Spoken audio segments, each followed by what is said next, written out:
Spend less time in the laundry room and more time doing the things you love. Introducing the Samsung Smart Top Load Laundry Pair, now available at Lowe's. The washer's large capacity means you can fit more in every load. Plus, its super speed setting washes a full load in only 28 minutes. Shop the smart washer that will streamline laundry day, backed by Lowe's Price Promise. Based on using super speed on a normal cycle with an 8-pound load. Terms apply. See Lowe's.com/price promise for details. U.S. only. Welcome into the Eric Zane Show Podcast, the daily show where I discuss news, nonsense, and my personal adventures. Thank you. Thank you. Thank you.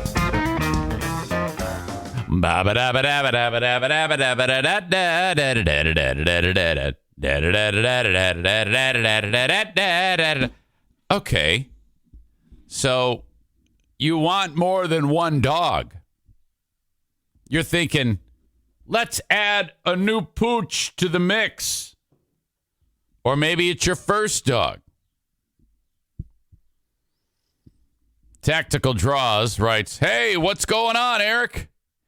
You look new, Tactical Draws. Sounds like a something to do with weaponry on your handle there. Who are you? Welcome. Anyway, 1 week ago, we brought old Brucey boy over here to the vet after Daisy bit him. $450 later, we left. Some antibiotics. Not to mention, he has an ear infection, so we had to take care of that. The end of the week, I brought old O'Neill and Daisy in. $1,098 later, we left. You think I'm kidding when I say, hey, thanks for subscribing to the Patreon. I really appreciate that. You help keep the vet bills paid. You do. Oh, fuck. Oh, all you can do is laugh. Just, Oh, so funny. Yes. Today, oh, no. Betty has an appointment. All told, we will be approaching $2,000. And I know what you're thinking. You're like, oh, God, Jesus, how can you possibly do that? And Sarah says, you need to get the vet to sponsor the show. I've tried.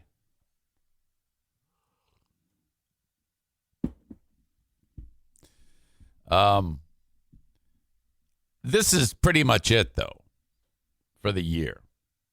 Unless Daisy bites Bruce again.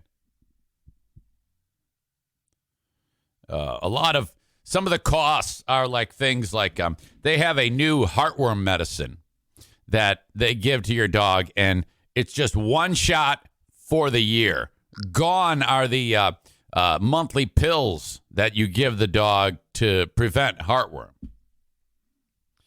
But, not to mention we have the two cats. Tim writes, wow, you'd think after spending as much at that vet as you do, they would name the practice after you. That'd be nice. Brought to you by the Eric Zane Show, the Eric Zane Show Podcast. Kenny in Nashville says, reasons I don't have a dog. Eric always talking about his vet bills. Glad to help.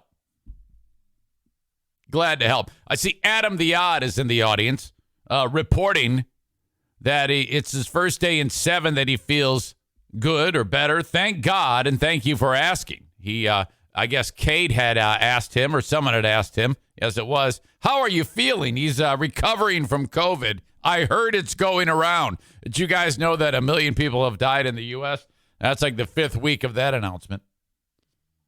What's going on? Tarantula Farmer announces his appearance. I'm here. All 7'5" of me. Okay, now, as I have started the show, I see something that is behind me in this room that should not be. And that is the ghetto duct tape job on the Irvine's Auto Repair Grand Rapids Hybrid NEV sign has failed once again. So they pay for that. So I got to make sure that that's there. Aha! Oh. Odds on when this will fall again.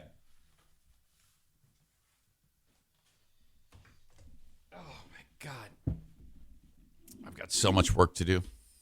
So much. I think it looks crooked now. All right. Welcome in. I hope you had an excellent weekend. I really do. And this show, as it happens each and every day from the Baldwin Ace Hardware Fear Bunker Studio, smack dab in the middle of this neat little community of Hudsonville, Michigan. Okay. As you know, Twitch is brought to you by Irvine's Auto Repair, Grand Rapids Hybrid and EV. Also taking care of the Facebook as well. Facebook.com/Eric Zane fan page. If you'd follow me there, follow me on Twitch. And then Twitter, @Eric Zane Show, brought to you by Blue Frost IT and the almighty YouTube.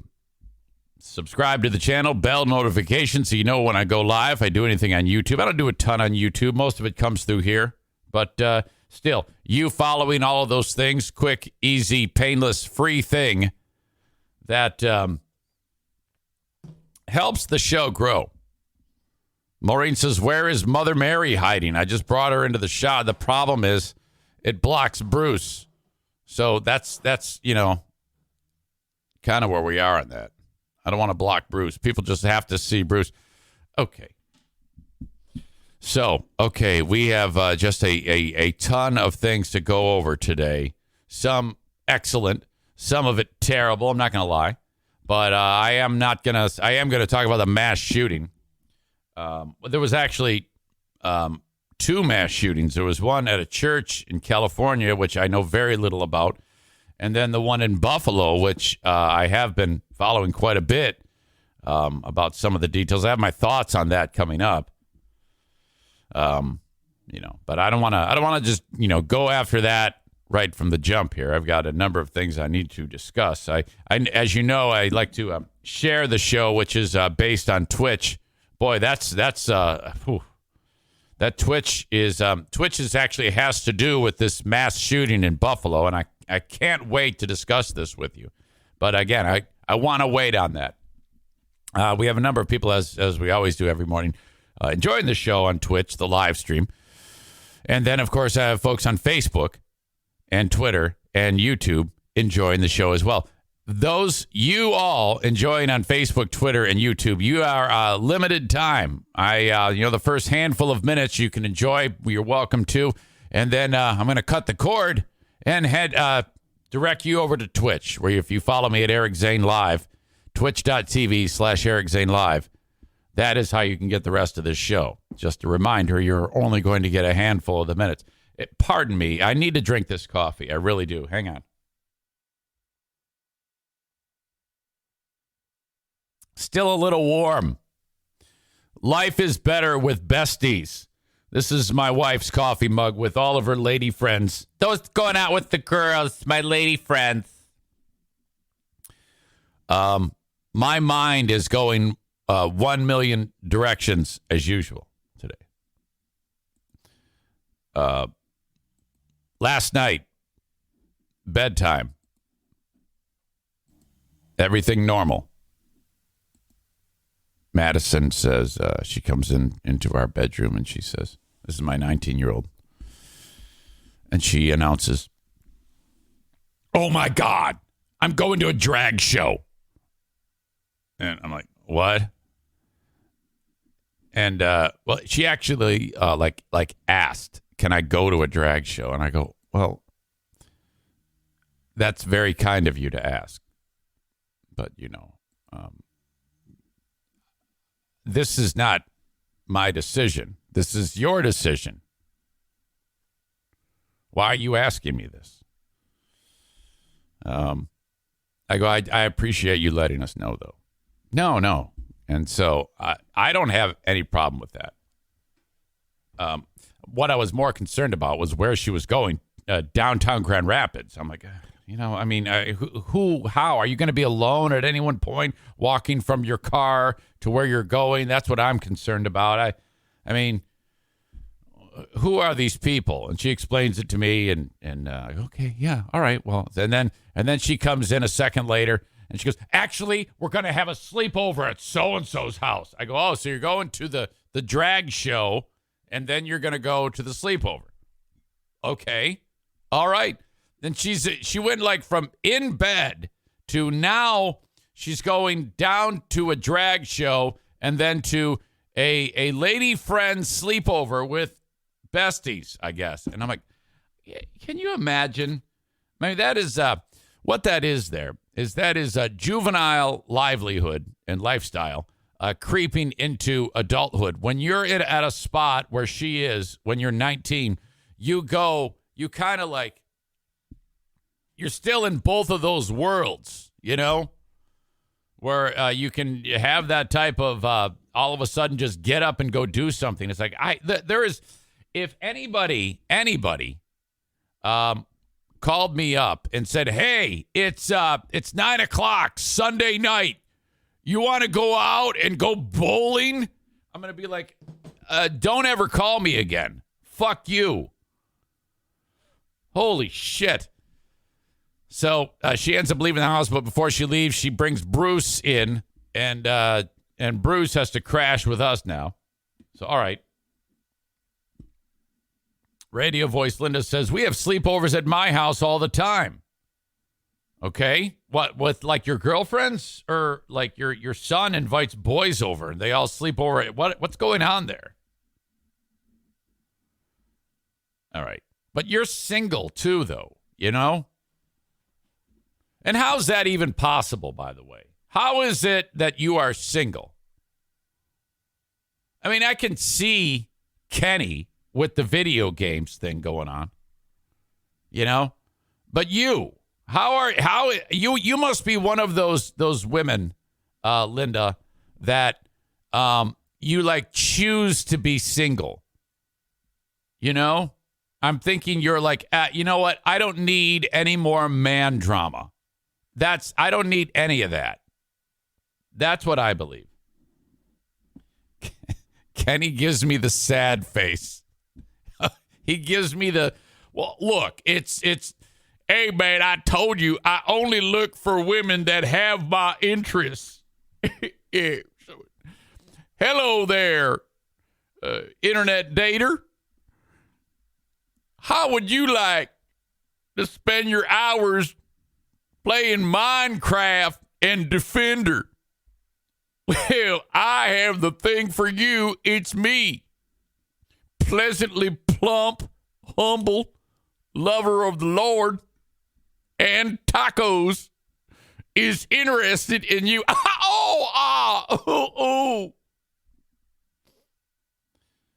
Yeah, that's what I figured. Linda says, I have chosen to be single to focus on my son, but he's out of the house now, so it's time. Uh-oh. It's time. You know what that means? She's on the prowl. She's looking for that second half of life soulmate. You hear that, guys? You play your cards right. You never know.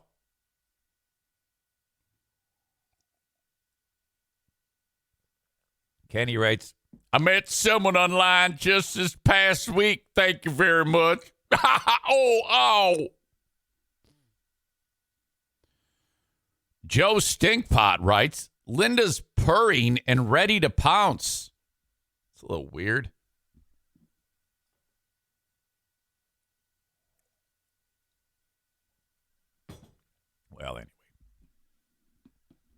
Well, anyway. Linda adds, on the prowl is a little strong. Yeah, you don't seem like prowling type to me. Okay. What the fuck was I going to talk about? I have some images that I want to share with you, which doesn't necessarily mean that I will be able to share them. You know me. But I was out and about over the weekend. I was actually at a wedding. While I was away, Mike Ball announced to me, hey, I'm dropping something off at your house. And as you know, Mike Ball, he delivers these Little Debbie snacks, which are, it's seriously some of the greatest confections that have ever been made. I always am impressed with how inexpensive those are. You can get a box of the Star Crunch for like $1.50, or the Cosmic Brownies for like $1.50. It's ridiculous. But my all-time favorite, the strawberry shortcake. I mean, holy crap. And just last week, I announced that despite having a real horrible time at the Grand Rapids Half Marathon last October and retiring from running, I'm back. I am challenging Mike again, and we are going to raise a ton of money for the AT Children's Project. And we're 19 weeks away from that race. And so I am 1,000,000% on board again. You are going to bet on who's going to win and by how much time. If you correctly bet who wins and by how much time winning by, you will win. If you're closest, $300. If you're second closest, $200. Third closest, $100. Nobody gives me a shot. They're like, you were disgustingly slow the last time. You barely finished the race. That's all true. It's all true. Mike Ball says, I'm bringing something over. It turns out he brought a pint of the Little Debbie / Hudsonville ice cream, strawberry shortcake ice cream, a pint of it, because he's trying to make sure that I stay good and plump. I give him credit for that because that adds to my workload. If you keep me fat, you are adding to my workload, Mike Ball. He reached out to me yesterday and he goes, over under is 6 minutes that it's going to take you to eat that. Now, I'm not going to sit here and say, no, I'm so serious, I'm not going to eat that. I'm going to eat that. In fact, had a fried chicken dinner last night, and then I didn't even wait. Like 1 second after I finished the meal, I was in the freezer. It's time. And I'm not going to sit here and lie to you and suggest that I'm not going to eat that. What I did not know is that my beloved wife was documenting the consuming of the ice cream. Now, it did not take me 6 minutes. It took me actually 12, 13, 14 minutes to eat every single bit of it. But let's see here. My beloved wife. Look at this. I had no idea. Look at, there's the bowl of cat food here. Another one here. I had no clue I was being photographed.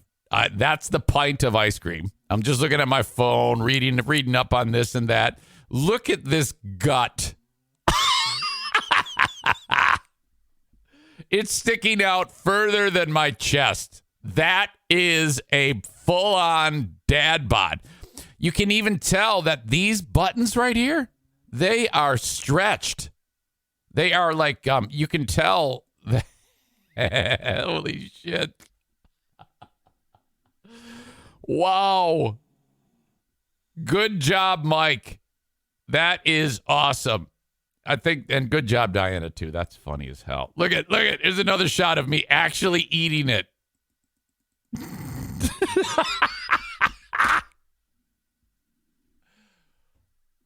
And then she sent the pictures to him.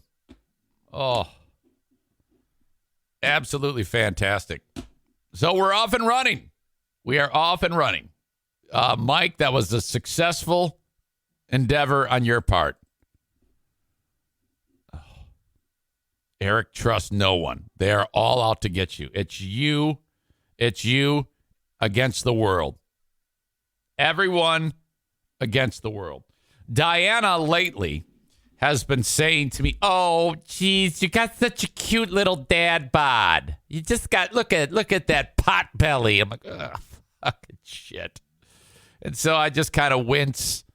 And she goes, "I love it. I just love that. Ladies like me love that. That's what we desire. You have to keep that up. You're doing a good job with it." I go, "All right."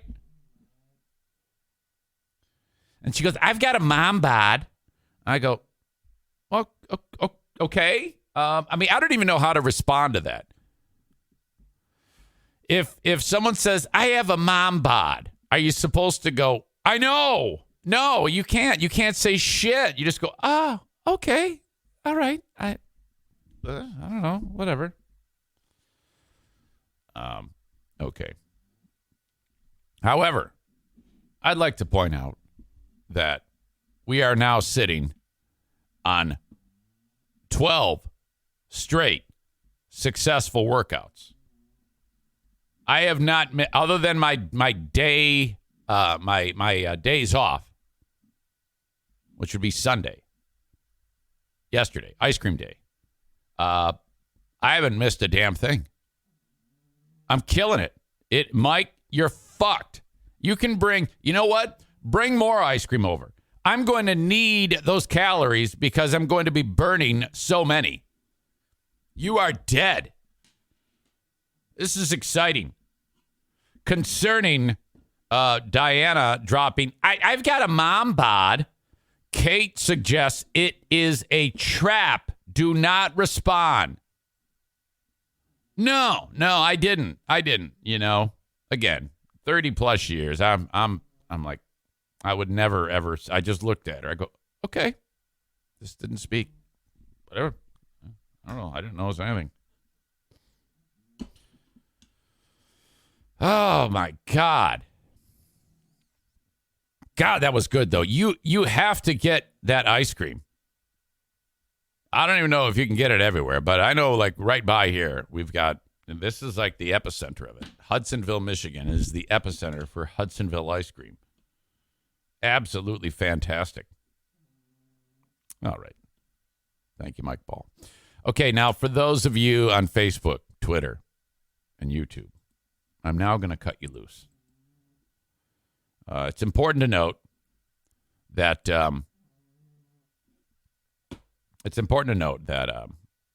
we continue the show, and you can go on over to twitch.tv/Eric Zane Live if you want to catch the rest of it. Twitch.tv/Eric Zane Live. You can also download the Twitch app and just search Eric Zane Live, and you can get it on your phone. Otherwise, that's it for you. The show also, you can download the audio podcast wherever you download podcasts. So when I'm done with this, I make the audio available. But for some people who like to get it in the moment as it happens live, some people prefer that, whatever you choose. Thank you so much, though, for the folks on Twitter, YouTube, and Facebook. And I'll talk to you down the road. And they are gone. Word is starting to get around about my adventures on Big 101.3. Hold on before I do that. Kyle B., the guy working on the basement, he logged 7 hours last week. And the Queen of the Forest is not happy that he logged 7 hours. She's like, we brought him on to work here. 7 hours is not going to cut it. I go, okay. I don't know what to say or do. You know, she's the one she's the owner and operator of all this. I'm just the number two. She was ecstatic that I finally waved the white flag and And, we're on the same page. But he logged 7 hours.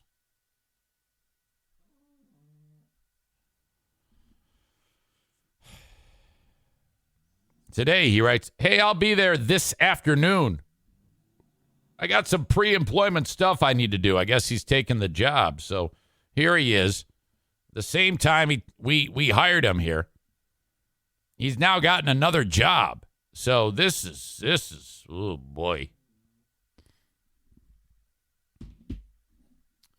This one might get ugly. And now I got to report this to the boss. Hey, Kyle's not going to be here till the afternoon. She's going to have a shit fit. Oh, fuck. Okay. Man, we traveled this weekend. We went up to the community of West Branch, Michigan. Jacqueline's fiance, Justin, and his sister, she's getting married. And we've gotten pretty tight with Justin's family. They're very, very sweet. Nice group of people. And, the families are joining as one in November when those two lovebirds get married. So, we've hung out with Justin's mother many, many times, and Justin's sister. The young lady's name is JC. And I remember when Justin and Jacqueline started to see each other, Justin informed us that his sister JC was convinced that she would never, ever, ever have a boyfriend or get married. Now, I don't know what's going on there, but all I can tell you is she is as handsome as Justin is. She's as pretty. Okay? The whole family is unbelievably photogenic. And so I'm like, what's going on there? And I guess she's just one of those people who's kind of like has a hard candy shell, I guess. I don't know. I can't figure it out. She's never been able, no boyfriend ever. And that was pointed out. Justin spoke at the wedding about his beloved sister, and he pointed out JC's first and only boyfriend, now husband. The gentleman's name is Lane, retired military veteran, served, and so this was great. Everything about this was fantastic. Now, you need to know that when Justin was a little boy, 7 years old, his father had a sudden heart attack and passed away. Okay? So immediately, Justin's mother is tasked with raising Justin and his sister, his older sister by a few years, on her own. And what a monumental task that is, but she did an absolutely fantastic job. And then at the wedding, at the reception, Justin spoke, and oh my God, he did such a fantastic job. And I always admire people who if that's not their wheelhouse, if speaking to a group of people is not their wheelhouse, I'm really pulling for the person who stands up and speaks to a group of people and they're extremely nervous, and that is not easy to speak in front of people. And everyone who spoke, they did such an excellent job. I'm always really impressed about people who don't do that regularly to actually perform really well. And he did, and his cousin did too, and she was great. She was very funny. Her name was Tess, just super funny. And Justin, when he was talking about his sister, acknowledged his mother for doing a great job raising him and his sister. And he started to cry, and I'm like, I love him so much. I really do. He is absolutely spectacular. And I was like, holy shit. And he's a giant. He's like 6'5" or something like that.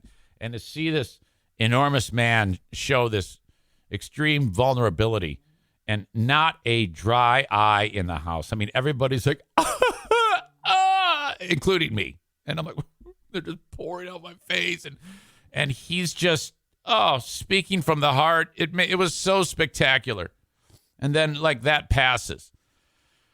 And I'm thinking, okay, all right, sadness is over. And then they played a video of JC growing up with her father. Like, we got to see all these still images set to music, and it's always like, some crazily sad song, and then it's like back on again. I just got past the crying, and then it's like, more tears. I didn't think I could cry any more tears, and it's just like, oh my God, but it was great. It was so perfect. No complaints from me. It was absolutely appropriate. One of the most emotional things I have ever seen in my entire life. It was great. Oh. And, yeah, man, just a nice time. Great family. I cannot wait to see them again. November. I sit there and,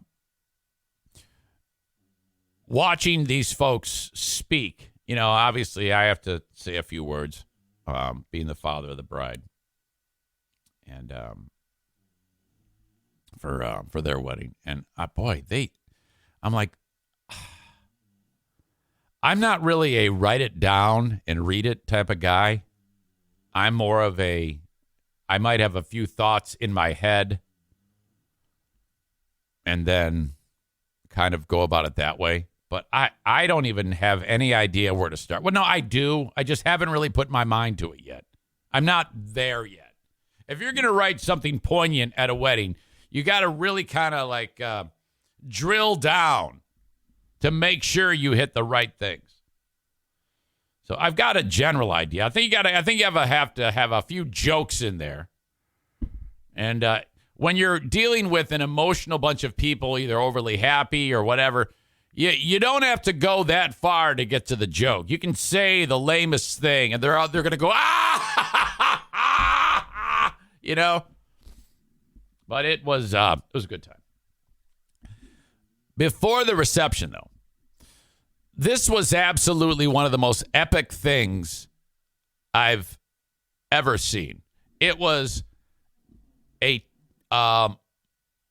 awesome failure. Because it can't be looked at anything. I don't even know if you could call it a failure. It's just, as the wedding was getting started, you really pay attention when God opens his mouth. What do you mean by that? What I'm saying is sometimes there's just something that might happen that there's nothing you can do. We are driving over to West Branch earlier. Now, that is quite literally from the west side of the state of Michigan all the way to the opposite side, from the west to the east. So we're about in the middle of the state and about to start really going east. And I look to my left, and there is a curtain of gray, black clouds, and the rain is falling off of them. And I can tell the rain's falling, but it's probably 2-3 miles to the west of right where I'm going to make my right-hand turn and then go due east towards Houghton Lake, Michigan, Adam. In fact, I went right around Houghton Lake, Adam. I was thinking about you, but what a wonderful place that is. It is fantastic.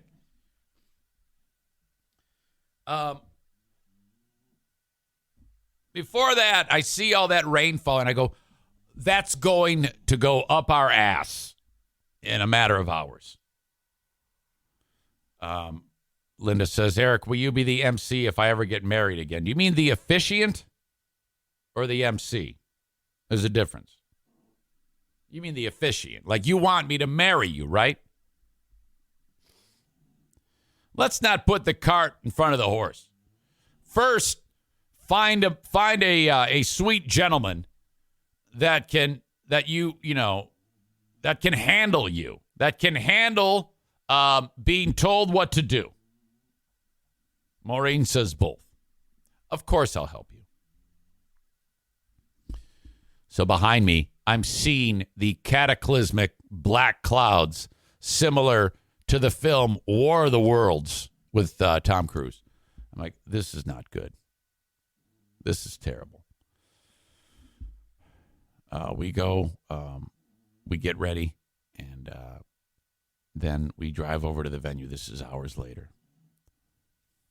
Now, this is an outdoor wedding with no plan B. None. No plan B. And I'm like, oh, my God. We kind of anticipated rain, so we got umbrellas. They did no good. As I'm walking up 10 minutes before the wedding starts, Jackie, who's in the wedding, my daughter, she says, Dad, hustle. We're starting now, trying to beat the rain. I go, oh, so I'm running now. I get to my seat. You know, we got the folding chairs set up, little gazebo with it looks wedding-y. The first bridesmaids, groomsmen, the first couple comes walking down. I feel a drop hit my nose. And I look at Dad and I go, we're fucked. We're dead. Okay. We're in this setting where it's a beautiful old school barn, okay, for the wedding. West Branch. Right next to it, I'm not kidding you, is a pasture with probably 24 cows. And it was serene and sweet. Had we not been dealing with what was a coming approach of the 4 horsemen of the apocalypse. The cows, they're going, arr, arr, arr. Now, I'm thinking they're communicating in cow. And they're going, we gotta get the fuck out of here. These stupid fucks are about to get drenched. Let's go. And then there was a streak of lightning followed by an instantaneous kablamo! The cows bolt. I am not kidding. They all went, woof, and they're gone. They ran away, and everybody goes, uh-oh. You ever hear about animals always know when the bad shit's about to go down before anybody else? Well, because we're too stupid to move. Someone's calling me. I don't know what the fuck that is. We're too stupid to move. The color. And they run away. I can hear them going. There, it sounded like the NFK.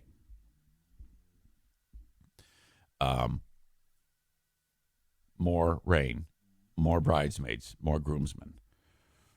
Within 30 seconds, hit the button, umbrella goes up. And just as we all stand for JC and Lane, it was raining so hard that the people across the aisle, 10 feet away, it was hard to see them. That's how much rain was falling in an instant.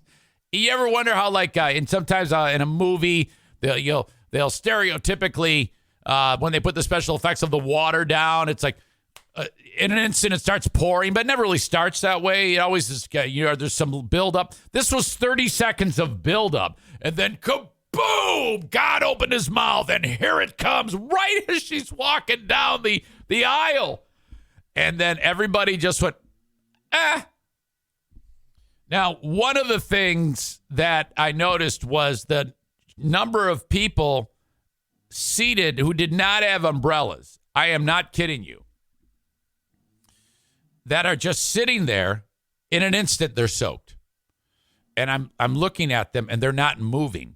And I found out after the fact that, remember I said Lane was in the Army or something like that. He might have been Marines. I don't want to say it and then have it be wrong. But anyway, there was all sorts of veterans. And then one of them said, yeah, we've experienced that a lot, so we just didn't move. Kyle writes, does anyone have any reason why these two shouldn't get married? God, hold my beer. Oh. Okay, but that's not it. Or that's not the end of it. It's pouring. Everybody's instantly soaked. And I'm under the umbrella, and I'm like crouched, trying to be as little as possible. I still got soaking wet, okay? The bride, JC, walks down. Lane, Justin actually walks JC down. It was very touching. And then we've got 10, 15 minutes of ceremony. The rain intensifies. It's not even, how like sometimes you'll hear a crack of thunder and a bolt of lightning? There's no time between them. It's just constant, like boom, boom, boom, all around us. And we're holding umbrellas in an open field. Ah, oh my God. Diana's freaking out. She can't stand this, Then the hail. I am not kidding you. Dime-size hail starts just pelting and people's going through the umbrellas. Then the wind. And then how like you see like when the wind gets underneath the umbrella and it turns it the opposite way, destroys the umbrella. That people's umbrellas are getting it's a fucking wind shear, like straight line winds, and chairs are blowing over. Holy shit. Oh, and they did it. They powered through. I don't know how they did it. I would have just said, fuck this. Let's just do this. Just go and wait it out. Let's go drink. Let's just go drink. Oh. And then they just said, all right, that's it. Time to, we now pronounce you man and wife. And everybody clapped. No one cried. No one was pissed off. It was awesome. And then they walked over to the barn. We sat in the barn, waited for the storm to blow over the rest of it, and then we were on our way. Absolutely epic. I guess that's, and I remember JC's husband, Lane, he walked up to her after and he goes, what are you going to do? That's like, yeah, I guess. So that was fun. It was, I'm actually glad that right there makes a wedding what a way to be welcomed into the world of matrimony. That type of ceremony is absolutely spectacular. So good for them. I'm happy. And off we go. And I heard that a lot, too. Melissa says, they say rain on your wedding day is good luck. And in fact, as we were getting started, I looked at Diane. I go, what does this remind you of? She goes, the day we got married. Because we had a big one blow through, too, 30 years ago. When that all went down. But I wonder why does someone say that? Why does someone say, oh, hey, that's good luck? Don't they say that a lot too, that if like, I remember when I was looking for our first home here in West Michigan, and there was a guy named John who was the realtor showing me various homes to buy when we're moving from New Jersey to Michigan, and a bird shit on me, and he goes, oh my God, and I'm like, what? He goes, you're gonna find a house. That is great news that a bird just shit on you. I go, what the fuck are you talking about? I wanted to fire him right there. I go, how can this even be a thing? A bird shits on you? That means you're going to find a house? I did find a house that day. I kind of had to, but I'm not giving credit to the bird taking a shit on me. All right. Whew. Okay. When this show is done, the Patreon bonus podcast is what I do after that. It is a second podcast. So yeah, I'll go for a couple hours here, powered by the sponsors and you, the audience. But when we do the Patreon, no sponsors. It's powered by you subscribing to it. Thank you so much if you've subscribed to the past in the past. And if you're still on, thank you so much. Patreon.com/Eric Zane. Go there and you'll see what it's all about. Patreon, Patreon, Patreon.com/Eric Zane. A second podcast every day of the work week, plus several other bits of content that I put up there, including Smarter Than a Former Drug Dealer Trivia, the Lost Zane Recordings, the Insane Asylum, radio, Behind the Curtain, episode 3, show number 3, went up this weekend. And then the Ben and Eric Patreon podcast, which this week we're doing on Wednesday evening at 7 p.m., FYI. All right. So sign up for the Patreon. I suggest giving it a test run, just 1 month. Sign up for 1 month. That's either $5 or $10. $5 for all the audio, $10 for all the audio and all the video and live streams. And see if you like it. That way, if you don't, you're not out a ton of change. But if you do like it, you can convert it to a yearly and save 10%. Thank you, though, for watching this one. The Open and the live stream brought to you by Bosco's Pub, 3380 Chicago Drive in beautiful Hudsonville, Michigan. Bosco's Pub, wonderful place to hang out, watch the big games, maybe the NBA playoffs, the NHL playoffs, or the Tigers on one of the many screens that they have there. Food's cheap, beer's cheap, drinks are stiff, no Russian vodka. Bosco's Pub, Hudsonville, Michigan, part of Terra Square. I recommend.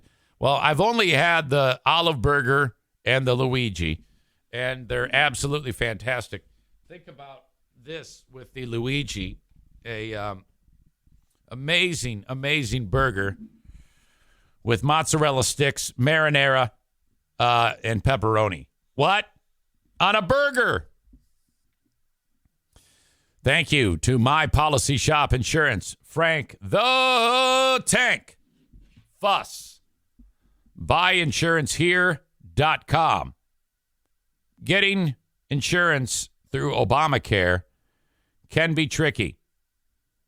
I am trying to get Stu McAllister hooked up with it. And I spoke with him yesterday, and I said, you can get a decent policy for $150 a month. And he goes, oh, I did do that 1 year. And then the next year it went up to like $700. And I said, okay, that's because, something went awry. You need the expert, Frank Fuss, to help you make sure that all of the T's are crossed and the I's are dotted. There is a special enrollment period going on right now. If you do not have health insurance, Frank will figure out if you qualify for this special enrollment period. Odds are you do. Some of you don't even have any idea how Obamacare works. I've had a policy through Obamacare for the past 3 years, and it's spectacular. I have no complaints. Thanks to Frank. You pay a small percentage of the premium each month, and the federal government, I did that, pays for the rest. Seems to work. I'm happy. You'll be happy. Now, if while you're unemployed or you're working on your own, that's who this is for, by the way, you happen to come into money. Let's say you start working a ton and you make a ton of cash in your own business or whatever it may be. 1099 to death at the end of the year. If you do make a ton of cash, you're going to have to pay that premium back. So you got to be aware of that. But for a lot of you, you won't hit the threshold and the government gives you a tax subsidy. That's what it's set up for. Take advantage of this. Do not go without your health insurance, for God's sake. This is all I'm asking you to do. Call Frank at 616-914-4070. He will, you can call him and talk to him directly, or you can send him a text. Say, Eric Zane sent me. How do I talk to you? He's going to send you an appointment link. You click on that. You fill it out. I'm available this day, this time, either by the phone, Zoom, or in person, whatever you choose. Very, very, very simple. And then off you go. It doesn't cost anything for his services. I don't know. I can't stress this enough. Take advantage of this. 616-914-4070. Even if you missed the open enrollment last year, you can do this. Excuse me. Very, very important to note that he's also the Medicare Advantage Plan expert, okay? And he can help you filling out your Social Security or your Medicare Part A and B. Frank Fuss, thank you. Hang on. I'm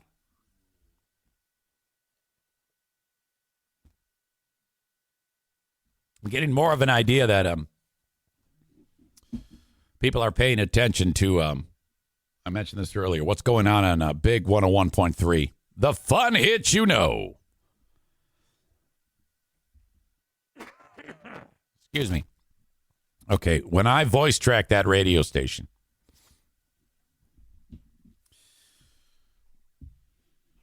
all right, occasionally I'll talk in between two songs. And that's basically just, oh my gosh, I love Otis Redding sitting on the dock of the bay. It's Big 101.3 with the Beatles. So quick back sell, quick front sell. There are other times when I'm required to talk about whatever the radio station wants me to promote. Typically, hey, there's a concert coming to town. If you want tickets, go to the website. Okay, so that's it. Other than that, that's all you can do. And, the most you're going to talk for is 40 seconds to 1 minute. And some people might even say, that's too long. That's too long.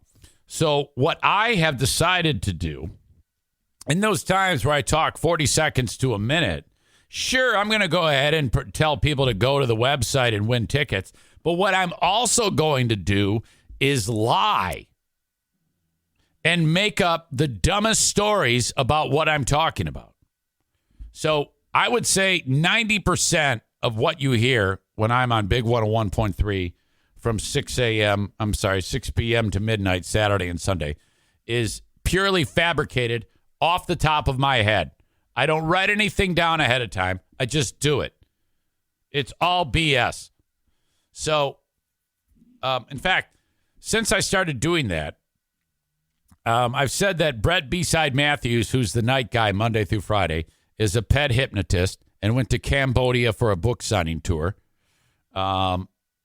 Mike, who's on in the afternoon, hosts Tiger Fridays with various members of past and present Detroit Tigers teams. That's a lie.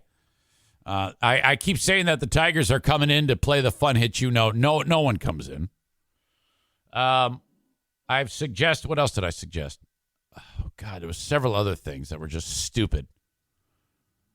I suggested that Bill Simonson is a DJ at the local gay bar, and that I'm promoting that Josh Groban at Pine Knob is the Josh Groban sings Lynyrd Skynyrd songs. That's not true. I'm also promoting that The Who, when they come in October, the drummer for the band is the great-great-grandson of Keith Moon, Malcolm Moon, who's 9 years old and blind. That's not true. So it's all based on that type of stupidity. And I've been doing this for months. And no one has noticed. No one. So that's both hilarious and, in my opinion, a terrible sign. However, I did hear from one gentleman who's forgotten more about radio than most people have even listened to the radio. That would be Phil Tower. Phil Tower for years was an institution on Wood Radio in Grand Rapids, and unceremoniously broomed in another mass firing. Oh, no. Well, he's kind of been trying to recover and stay in the game as best as he can. Phil's a great story, by the way. I need to bring him on here because Phil is, he was born with one functional limb. And you're like, wait, what? His left arm is like your left arm and my left arm. He has no legs, and his right arm is not at all what you would want your right arm to be. It has some degree of functionality to it, but I didn't even know he had Lieutenant Dan legs one day. I just thought he just had an issue with his legs, but no, he has no legs. And this guy he had the type of family that said, you'll be fine. Adapt. And boy, did he. He's absolutely fantastic.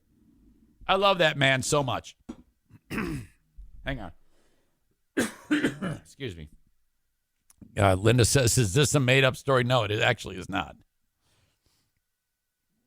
Phil writes to me. I'm up at my brother's house in Greenville, and we have Big 101.3 on. I am truly enjoying your show. Classic Eric Zane. I'm like, uh-oh. The cat is out of the bag now. I wrote, ha, thank you. I said, I wrote nearly everything I say is made up. It's the only way to make it fun and interesting. LOL. I loved it. My brother had it playing throughout every room in his massive lake house in Greenville. That's a humble brag there. I wonder if they'd let me voice track some Sunday hours. And I said, I bet they would. All right. Sarah listens. She noticed. She wrote, my favorite was when Mike in the afternoon was on vacation and you said he was chariot racing with emus wearing a horse head. To hear you write it that way makes me laugh. All right. Just stupid. I got some more show and tell for you. We were driving back from West Branch yesterday, coming into my neighborhood. And the last busy road that we're on, I shouldn't even say busy. It's one lane going one way, another lane going the other way, what you don't want to see. You kind of have to watch out for the wildlife because there's some geese that just had babies, and you don't want to have any geese bowling tournaments going on, which has happened, unfortunately. It's horrible, but you got to be careful. So all the geese, or several Canada geese, walking across the street with 24 chicks, and I'm like, wow. So then they go across, and I slowly start, cruising, and then I see this white ball of fur sprinting off to the side of the road. And Donna goes, what's that? And it's like 100 yards away, and I go, it looks like a fox. And then we get a little closer, and I said, I think that's a dog. And it looked out of place. It looked like the type of dog that should not be roaming. Smallish. Struck me as the type of dog that you would see most of the time in the house. Pomeranian type of dog. And I'd never seen it before.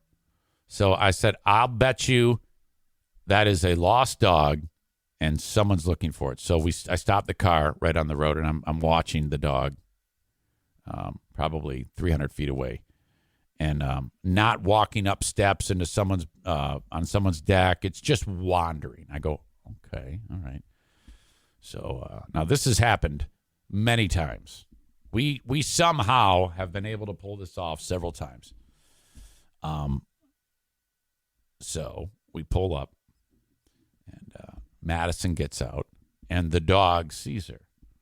And the dog comes running towards her, and then just before it gets to where she is, the dog stops and is apprehensive and is a little concerned, and then runs away, and then kind of comes back, and then kind of runs away. But it's keeping probably 25 feet of distance between us. Diana's in the car.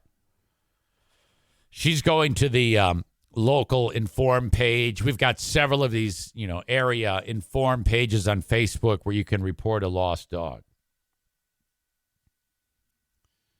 Madison goes, she has a little breakfast muffin in the back seat. She gets the muffin out, and she throws it towards the little thing. And it turns out because Corey is saying, Eric thought a Pomeranian was a fox. Well, it turns out I have a picture, dick face, and it looked like a Pomeranian type dog is what I said. It turns out it's a Pomsky, which I think is a combination of a Pomeranian and a Husky. So Madison throws a little bit of the biscuit towards the dog, and the dog goes and starts eating it. And so then Madison throws it a little closer, and the dog takes a few steps forward. And I'm just standing there watching this happen. And then the dog just keeps eating and getting closer. And finally, the dog is right at our feet. And then I went ahead and I picked him up. And there he is. Look at that. Look at that little guy.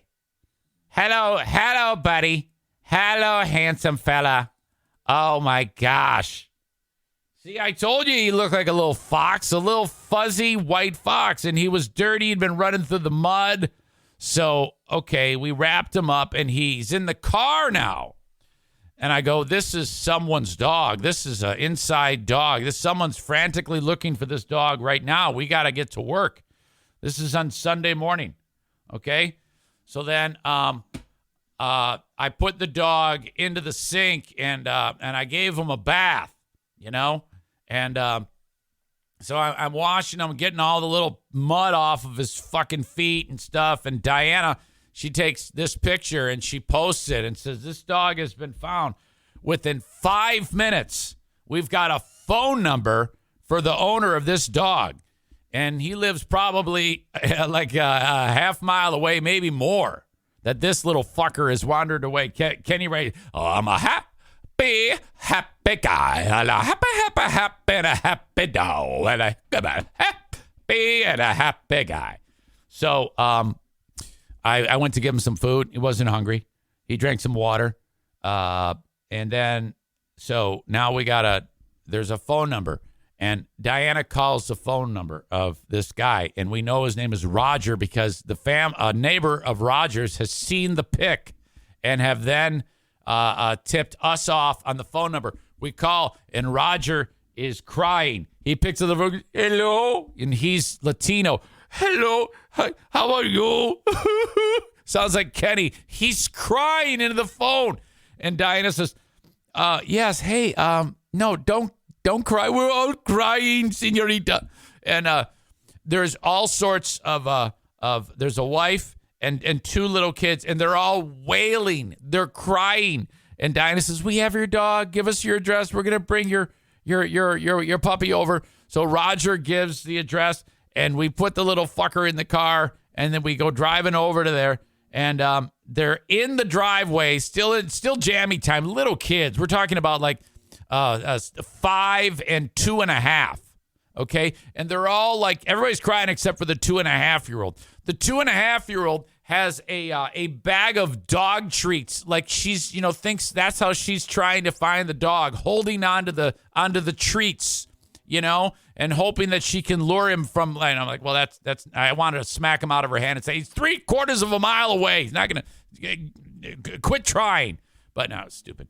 They're all crying. I hand them, and the dog's name is Blue. I here's Blue, and Blue's like, oh my God, I can't believe it. Hello, puppy. And Chris says you could have used some of your Spanish to communicate with them. Tu madre es una puta. Or vete a la chingada, cabrón. Or no more butthole for you. Ya no te voy a dar mis nalgas. Or come mis nalgas cuando yo estoy cagando, cabrón. Eat my ass while I'm shitting. Or comes chingo de cagada. Or eat tons of shit. Or suck my dick with your butt. Lame mi palo con tu culo. Give them their dog. This guy hands me $100. Okay, a quick word for drizzly.com, DRIZLY.com. Okay, you're at a party. Everybody's having a great time. No one wants to leave to go make a beer run, a wine run, a liquor run, whatever it may be. You're all having too much fun flirting with each other around the fire, having a good time. Okay, let's go to drizzly.com, pick out what we want, and before you know it, some dude is dropping it off. Oh my gosh. Why did it take so long for something as amazing as this to become available? You can also Go to the Drizzly app or drizzly.com, DRIZLY.com, and send a gift to someone. That's awesome, too. Drizzly, the most convenient way to buy beer, wine, and spirits with delivery to your doorstep in under 60 minutes. It's the #1 app for alcohol delivery. That's DRIZLY.com. Drizzly's giving every new customer $5 off their first order. Just use the promo code FAST5, FAST, the number 5, at checkout. Convenience of home delivery in under 60 minutes. Get it when you need it. It's a great gift as well. Drizzly.com, DRIZLY.com. Fast 5 at checkout to save $5. Have you wanted to use your home equity to pay off debt or improve your house, but found the old way too painful? There's now a new, better option for accessing your home equity. It's called HomePace. Here's the key. It's not a loan, so there's no monthly payments or interest. Instead, HomePace gives you money up front as an investment in your home. That's right, you get money that you can use however you want without the burden of monthly payments. Then someday when you decide to sell, you share a portion of the gains or losses in your home's value with HomePace. That means if your home's value drops, HomePace takes a loss too. HomePace gives homeowners a better choice to access home equity. No monthly payments, no interest. To get an instant quote, go to homepace.com/quote. It takes less than 5 minutes. That's homepace/quote to get started. And I go, oh, my God. No. Donnie, no, please, come on now. I go, no, man, I got 4 dogs. I know how terrified you were. That is a bad feeling. Wow. We're just to see the 4 of you so happy. You probably, last time you were this happy was when Trump got voted out of office, to let all your relatives pour into the country. So, there's no way we can keep that money, young man. You keep your money. Thank you very much. It was a very kind gesture, but we're just glad that you could, that you got your dog back. But look at that little fucker. He is so cute. Shit, is he awesome. Sarah says, you should have said, no, but subscribe to my Patreon. Great Gabagool says, another Eric Zane side gig. Zane the dog bounty hunter. Yeah. So a lot of action. It was an action-packed weekend. Okay? It's a big weekend with a lot going on when it takes us like an hour and 8 minutes to talk about the mass shooting. Oh, holy fuck. So this sick fuck, he lives 200 miles away from Buffalo. Apparently he was indoctrinated in the past couple of years. I'm not exactly sure how, but somehow the wires crossed in this asshole's 18-year-old brain. And he amassed several weapons. He modified a rifle, a semi-automatic rifle. And I don't know if the modification allowed it to shoot more rapidly or fire more bullets. The magazines on the weapon could hold 30 rounds, which those haven't been around for years. So who knows about that? But where there is a will, there is a way. And this sick fuck figured it out. He was armored up with a tactical helmet on and was live streaming his efforts. He went to Tops grocery store in a black neighborhood in Buffalo and wanted to make sure that there was plenty of the targets there. That would be black people. So this was meticulously planned. He hit go live, stepped out of the car, and that was it.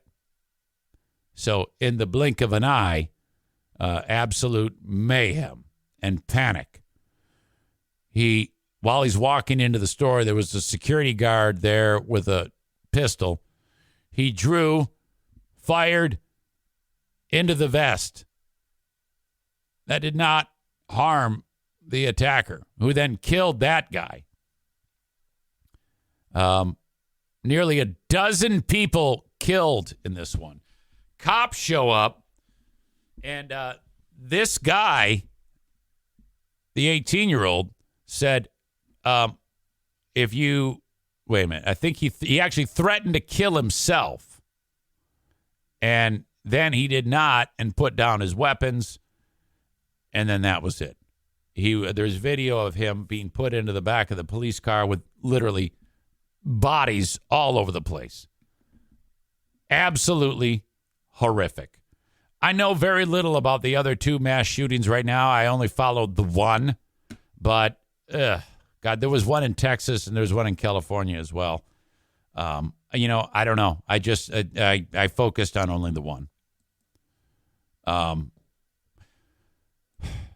Motivated by race, this guy hated black people, and he posted a 180-page manifesto. Now, I don't know where that showed up, the 180-page document that he posted with very specific things about his weaponry. I don't know anything more than that about the big manifesto or how that was able to be seen. And what my question, first of all, is, most importantly, if that was available to be seen, who saw it and where was it? Where could that have been viewed? Because my first question is, if people are aware of this person's unbalanced thought process, what they could have been done. Like, for example, if I have a child that posts something horrible and I have a sense that they're up to no good, I am going to, as the parent, intervene. The feds went and talked to the parents of this maniac. And I guess what I'm curious about is, did they have any idea that, well, it was a year ago that this dude threatened his school. Okay. And so, if you're the type of person that threatens the school, you know that you got to be, I will be very surprised if there wasn't dozens of red flags that were ignored by the family members of this idiot. It wouldn't surprise me at all.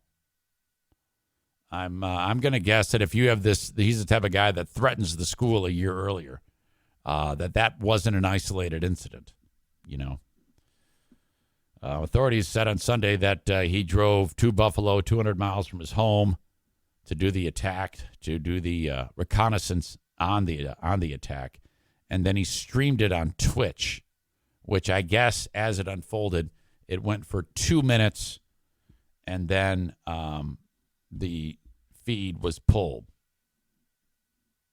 New York Governor Kathy Hochul on Sunday said the investigation would focus on what could have been done to stop the teenager, which is kind of like what I was talking about a little bit, who appeared to have advertised a slew of violent racist views online. So that's the thing to me, because she's calling out Twitch, and I don't think Twitch can be called out for the actual stream of the incident. I mean, they don't have pre-crime to know when someone's going to hit go live and then start firing a weapon. Frankly, I'm surprised that after 2 minutes, they were able to pull that. I mean, how do you, I don't know how they do that. How that, if suddenly someone has eyes on it to that quickly remove that after 2 minutes, that is pretty impressive. But what I want to know is, what was said on any platform. Like if he goes live on Twitch and starts talking shit about black people and wanting to kill black people, and that doesn't get reported, then yes, we do have a problem. Okay? But I don't know if that is the case. But this article, according to Reuters, says he appeared to have advertised a slew of violent racist views online, and not sure what the source of that is. A 180-page manifesto that circulated online, again, don't know where, believed to have been authored by the dude, outlined the Great Replacement Theory, a racist conspiracy theory that white people are being replaced by minorities in the United States and other countries. So this dude's completely whacked. Okay, so a little bit more about this Twitch thing. New York Governor Kathy Hochul accuses Twitch of being an accomplice to the Buffalo supermarket shooter's massacre by letting him live stream murder of 10 people. That's bullshit. She's saying you are responsible, Twitch, because you let him stream this live. How the fuck can you possibly say that Twitch is an accomplice? If I'm them, I'm lawyering up immediately. Twitch spokesperson told the Daily Mail that their teams were scouring the platform for any republishing of Peyton Gendron's racist killing spree in Buffalo. Hochul said that social media platforms can, in a sense, become an accomplice, if not legally, but morally. That's bullshit. That is a horrible thing to say about the people who are running Twitch, which is Amazon. My God, shut your mouth. The governor added her belief that the violent live stream should be removed in a second. This isn't fucking Hogwarts, okay? These things take a little time. I'd say 2 minutes is a pretty quick turnaround of getting something shut down. They can't predict the future, that knowing that someone is going to go live and start shooting someone. You know, outside of making the internet not available to the world, there's really nothing you can do about that. So that's bullshit. That's pie in the sky thinking that there's some way we can prevent that from happening. So for her to say, this is typical of Democrats, and this is what Democrats do, and this is what pisses me off about them. Whenever something like this happens, they tend to just point the finger at everything other than what is actually causing the mayhem. A twisted, crazy fucking 18-year-old.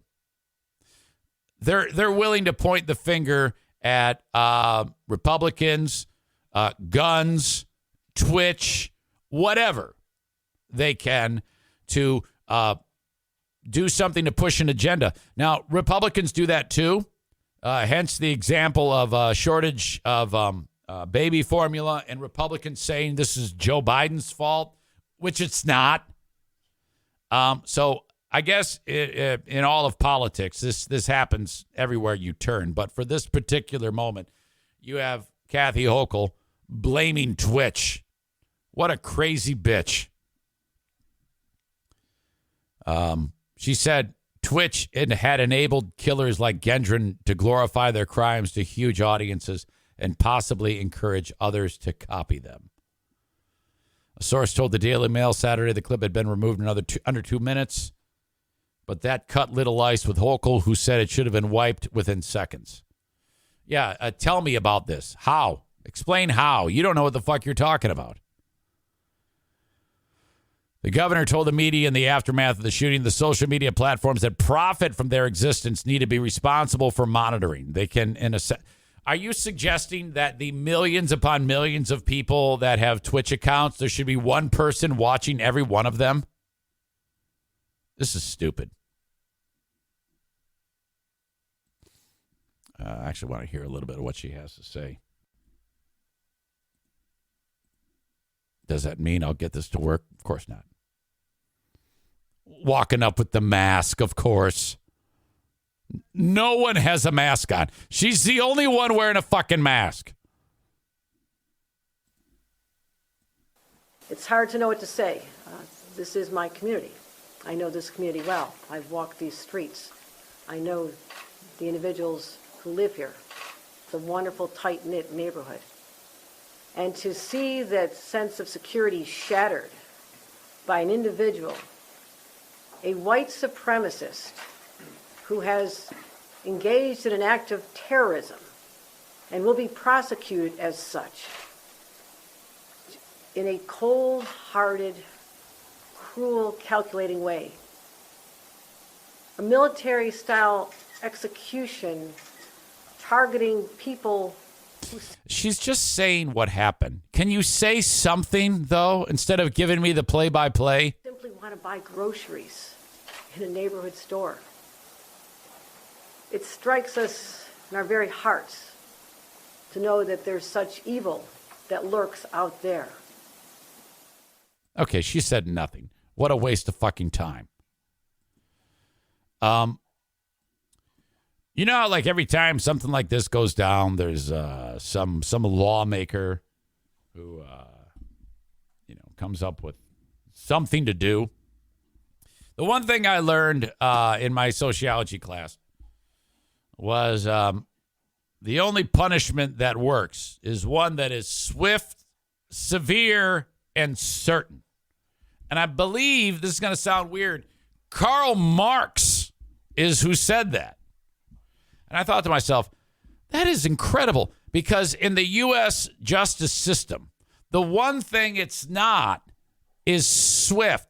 And if you lose any one of those three elements, it's not a deterrent. It may be certain, it may be severe, but if it's not swift, it doesn't work. Now, that's just what he's saying. It doesn't mean, but I really believe that there's something to that.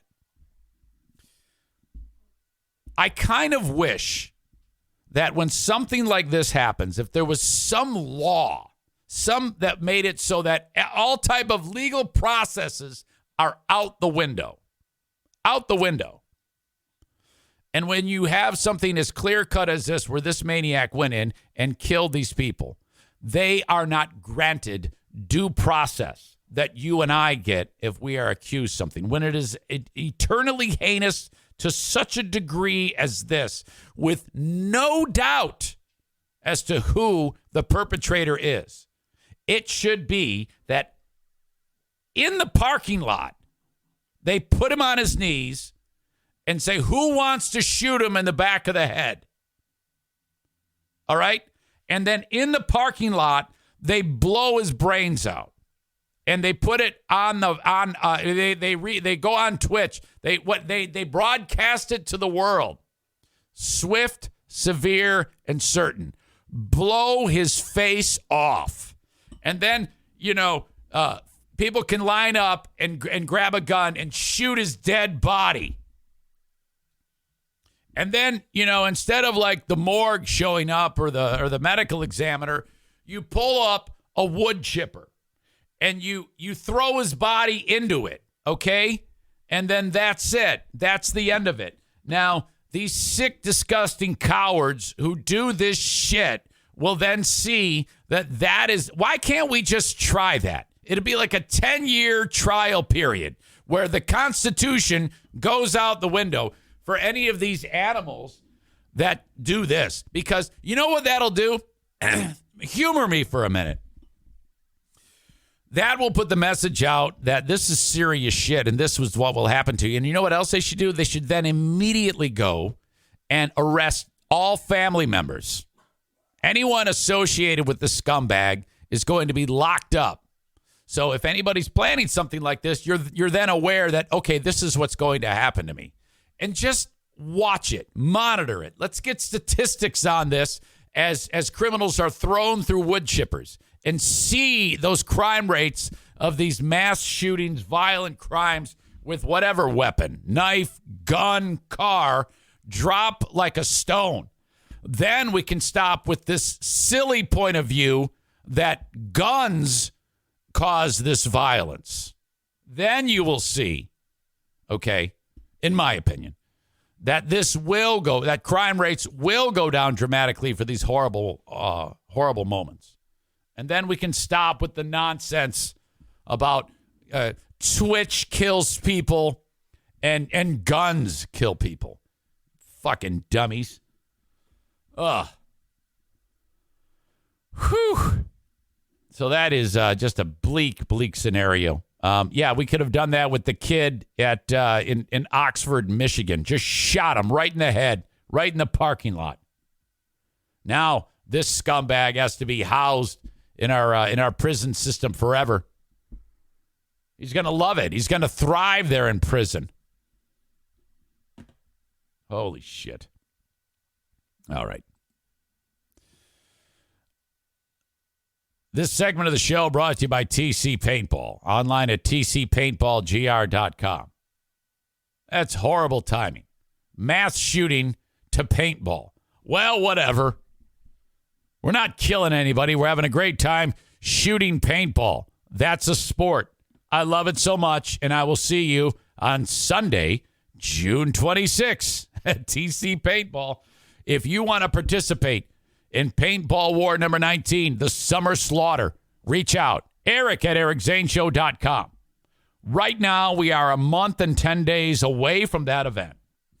And the usual suspects, the Mazes, the Terry Emo family, the Tarantula Farmer, the Tyler K's, the Kevin K's, none of you, not a one of you, have let me know if you are going to attend. It's like you're working together. Hey, let's get them wound up. I need to keep a head count. The Schaefers, if you can make it, that would be wonderful. Reach out. Eric at ericzaneshow.com. Subject line paintball. And just RSVP so I can get an idea of who is going. I do actually experience a high degree of anxiety when a week before we've got one person. And then at the last second, they all pour in. So if you could put me at ease, send me an email or, hell, even a text if you have my cell phone number, Eric at ericzaneshow.com. And let me know if you're coming. Meanwhile, Wednesday is Little League at TC Paintball. Thursday is Ladies' Day at TC Paintball. You can drop in during the week. Saturday, you're going to want to make a reservation at tcpaintballgr.com. So much fun. Gather up the kids, gather up the family, bachelor party, team building for work, wear junky clothes, and get ready to have a great time playing outdoors. tcpaintballgr.com. Bennett Flooring Installation.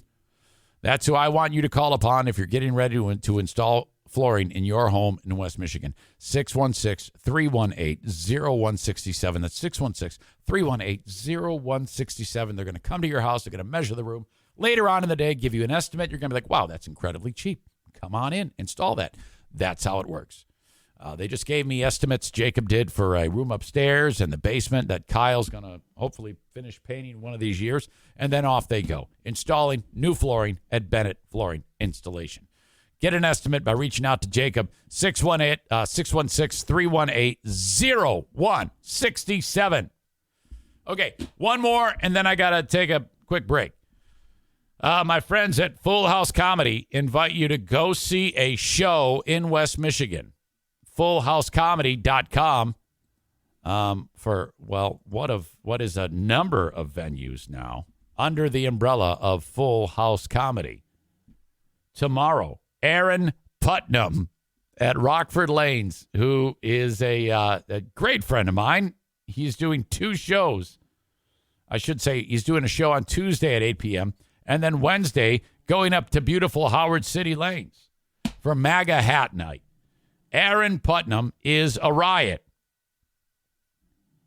Other shows include Shane Smith Friday in Rockford and Saturday at the Park Theater. Full list of comics coming at FullHouseComedy.com. Okay, don't go anywhere. I need to take a quick break. All right? Be right back. Okay, I'm back. If I ever... Let's say I was running for political office. I think that I would actually make that part of my platform. That if I am elected president, I will encourage Congress to work on a bill called the Constitution Suspension Act. If you commit an act of senseless violence like this piece of shit here, this is what will happen to you. Immediate execution at the scene of the crime. I'm encouraging the Congress to write up a bill for a 5 to 10 year trial period. The Constitution Suspension Act would affect only those who break the law in such a heinous way for a mass crime, mass killing. That would be incredible. I mean, can you imagine them kicking around that political football? Let's say I'm on a debate stage. You are actually encouraging that mass murderers be killed at the scene of the crime. What do you have to say about that? Yes, I agree. Yes, that's exactly what I have. That's what I'm running on. I will hope that Congress will pass that bill. I will sign that into law immediately. And then that would be upheaval. But why the fuck not? I mean, what else are we going to do?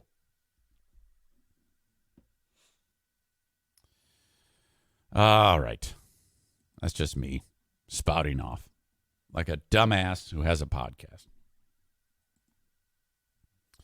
All right.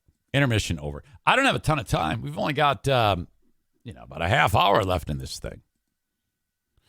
I wanna get into this. I had a football game last night, a West Michigan Ironmen football game, and I don't have any specific examples, but I am the color commentator. The coach, Mike Taylor, is the lead play-by-play guy.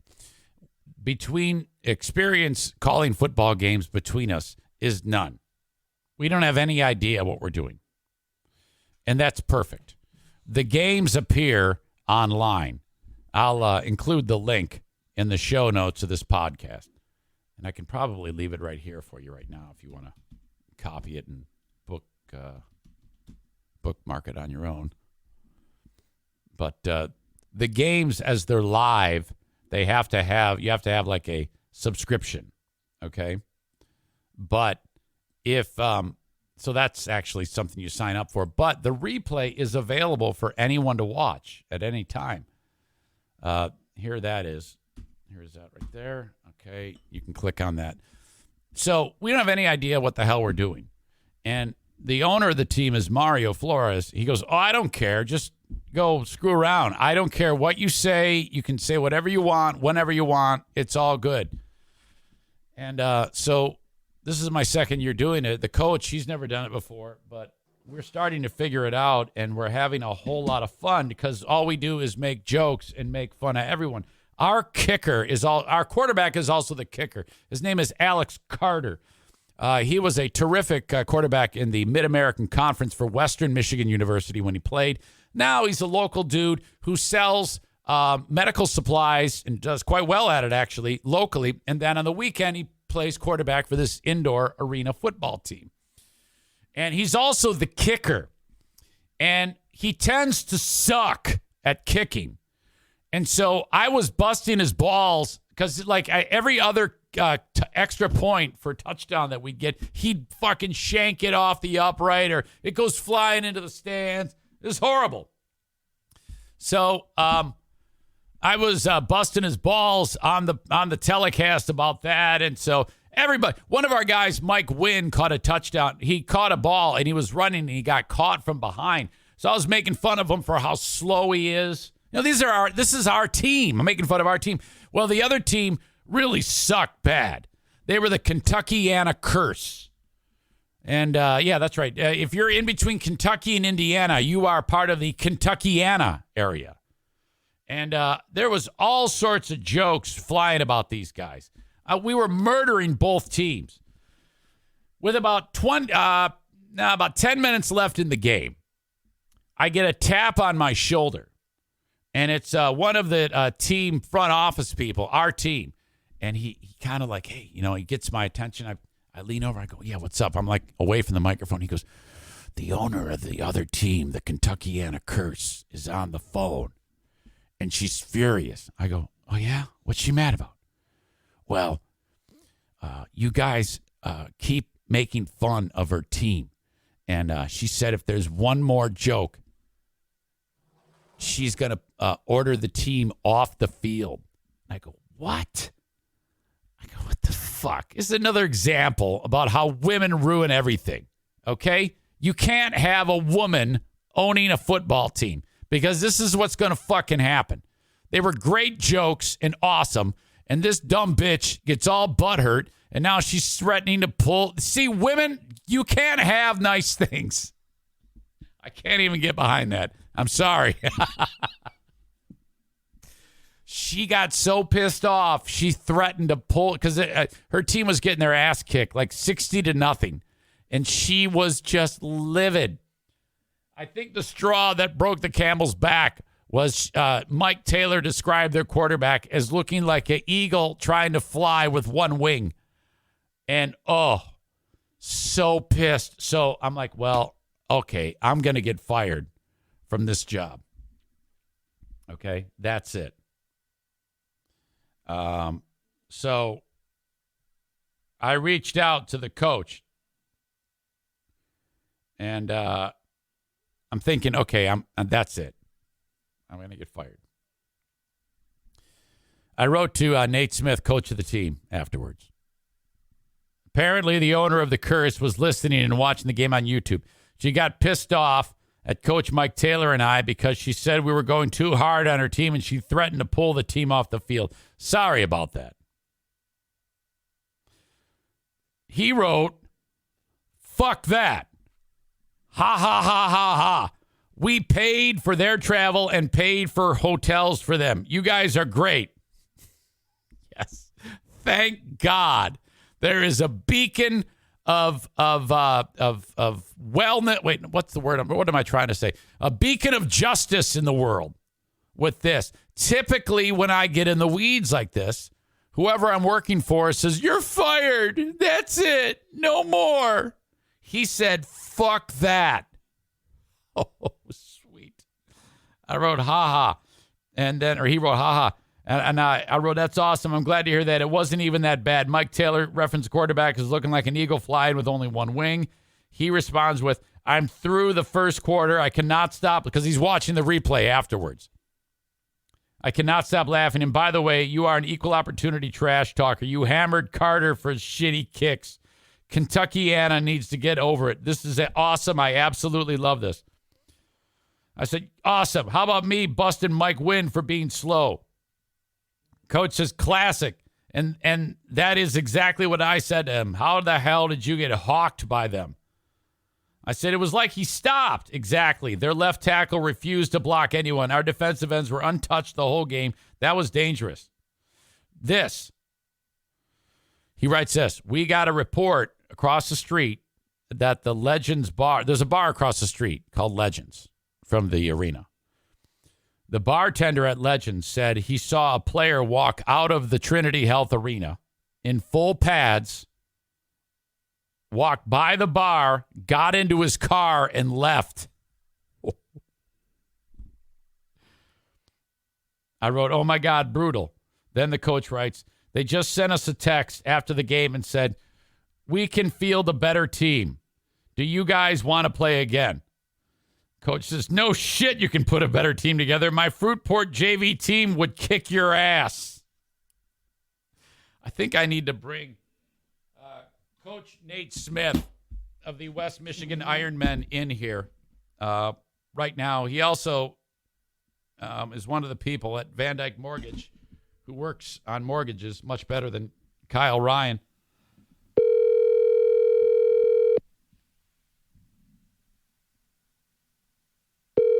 Oh, come on. Don't leave me hanging. He's also the head coach for the Fruitport High School football team. Oh, no. This is another classic Eric Zane. Gonna leave us hanging. Hey, this is Nate. All right. We tried. We'll circle back.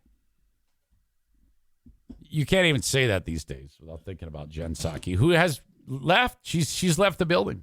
There's like a new chick in charge. There's a new one for you guys to kick around. Oh, he's calling me. Sweet. Okay, hang on a second. FYI, you are on the podcast, Nate Smith. Yeah, I just came in from the restroom and I was watching your podcast and I'm like, I hear a ring and I'm like, I hope that son of a gun ain't calling me. Oh, really? If you don't want to talk, that's okay. No, I'm good to talk. I just thought, I'm sorry I missed you. Oh, you didn't want to miss it. Okay, yeah. I was just describing the slaughter yesterday's game. I found it's difficult for you guys to find a team that's worthy of playing you. They always get their asses kicked. Yeah, it's tough. It's so difficult. I mean, that team they told me they're bringing 25 guys from other teams, like an all-star team, and they were an all-star dump.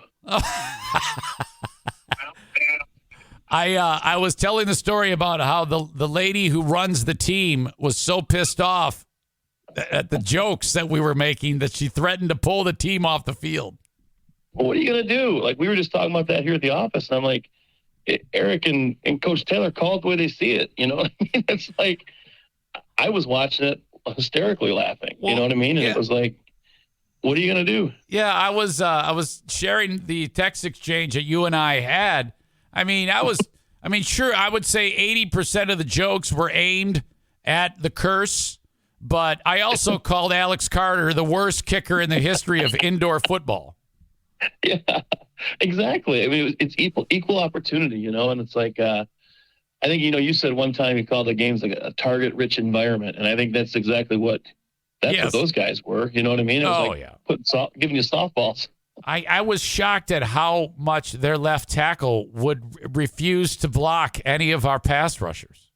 Yeah, he did the old A blocks. Yeah, just look out block. And we ended up hurting their one quarterback, and the other one. Did you see when he got driven into the ground by I forgot who slammed him? DeCracker, probably. Nick DeCracker. I mean, he just drove him into the turf. It was brutal. Oh God. Yeah. It was a couple times. You know, one of the guys on the bench said, "Hey, it's a screen. It's a screen." I said, "It's not a screen. They just can't block. They're just letting the guys run right through." Oh man. So. Did you hear from their owner about the jokes that we were making on your own? I mean, because they actually put a phone call in to one of your personnel. No. You didn't hear anything? I didn't hear anything after. You know what I mean? I think I can get it. Here's the problem. I think they honestly thought they were going to come in and beat us. I mean, I saw some of their social media stuff, and you know, and players are out there, and so there was a potential that maybe they're going to get a bunch of dudes and they're going to come in and compete. But, you know, so I think there's a level that they were, honestly, I think they thought they were going to come in and compete. And then when all of a sudden it goes sideways, and then there's somebody describing how sideways it went. Yeah. They get a little butthurt, you know. Their kicker, who only kicked like once, he looked like a Cub Scout. He was so little. He's from Holland. He's from around here. He kept asking me to bring. Hey, he told me in the first quarter that. Because I was standing right there by there under the bench. He said, "I will come play for you for a cheeseburger and fries." Okay. And so he was like a hired gun for them. Well, he lives down in Louisville now, I guess. So he does kick. You know, it was in the first quarter, 22-0. I looked at him because they did the opening kickoff. And I said to him, "Hey, I think your day's done." Oh, yeah. Yeah. He's like, "Yeah, I kind of get that feeling too." I'm like, "Yep." Jesus. It was such a massacre. Holy shit. Yeah. Now you have one game left at home, correct? Yes. Is that next week? And I did June 4. So a couple weeks, and it should be a good game. I just talked to their guy last night. It's a team they've been playing. It should be a good game, but I mean, I don't know. You never know what we're going to get. You know, we're going to prepare like if they're a great team, and you know, we're really pushing to pack that place this last game to have a really good time, and got a few tricks up our sleeves, so we're you know, we're gonna do what we can do. Let me ask you this: it would be perfect if you had 8 teams within the state of Michigan? So Kalamazoo, Grand Rapids, Muskegon, Ann Arbor, Detroit, Flint, Lansing, Saginaw, Bay City, Midland. You know, I imagine that would be quite an undertaking, but that's not out of the question to find. I mean, all you got to do basically is get a deal with the local arena, right? You know, and then start trying to build a team. That would be absolutely incredible if you had an 8-team interstate indoor football league. Yeah, and you know that's not to be. It's in my book. Like Mario and I have talked about that. How do we help people replicate this? Because it's a great sport. It's great for the communities. And the reality is the travel is what kills a lot of these teams. You know, we went down to Charlotte. It cost us $25,000. You know what I mean? And it's like, that's not feasible for a lot of teams. And it's, you know, we couldn't do that every week. We'd have to change our structure. But yeah, I mean, you get a team in Grand Rapids, you get a team in Saginaw. Saginaw's had a team before. Kalamazoo's had a team before. And so it's got to take place. There's got to be some investors and some people out there that can make it happen, because it's a blast. The organizational idea of, let's say you had one centralized group of people who were beating the streets trying to find the investors to sell them on the idea. And I think that once you, and it's all about, checks and balances, what type of investment are we looking into for what type of return on the investment? Mm-hmm. So, I don't know if you, it's almost like if you created an entity of people doing that type of exploratory work, trying to find people who would be interested in it, and then moving as one unit and launching a whole league. I think there's something to that. I can't do it. I can't do it, but I know that if there's a will, there's a way. I think that would be just tits if you had a statewide league. 100%. And I think, and we've got 7 years of data now. I think we've got a lot of just experience. Like we've been through, man, talk about it, just a shit show and stuff that we've been through. And it's good because we've got all this experience now. And I think we can help bring that to teams and say, hey, here's what you can expect. Here's this. And I think it's got to happen. I mean, it's been so great for Muskegon. It's been so great for our community. I mean, you saw the kids last night. The kids last night, man, you just thought, and they're going nuts. You know what I mean? And we have, I just think you can see that happen across the state. And like, it could be a really, really good thing. There's a little North Dallas 40 vibe to it, if you're familiar with that old school movie, because Effie the mascot was behind me, lifting up his head, drinking a Bud Light at one point. That is the best.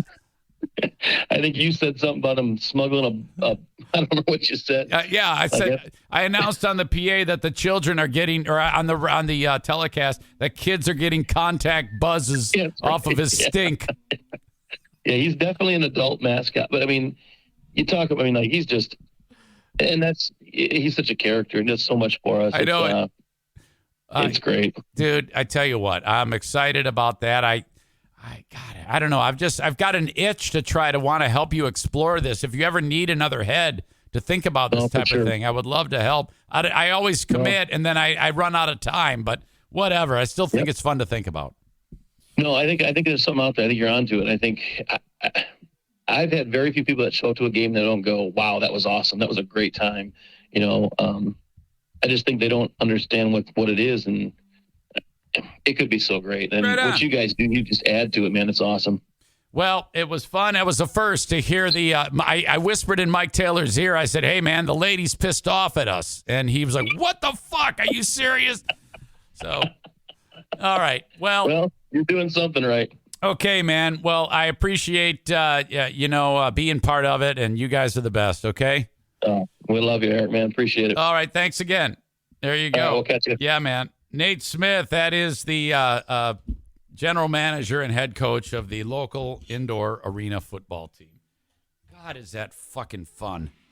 June 4th, I have 10 pair of tickets to give away for that.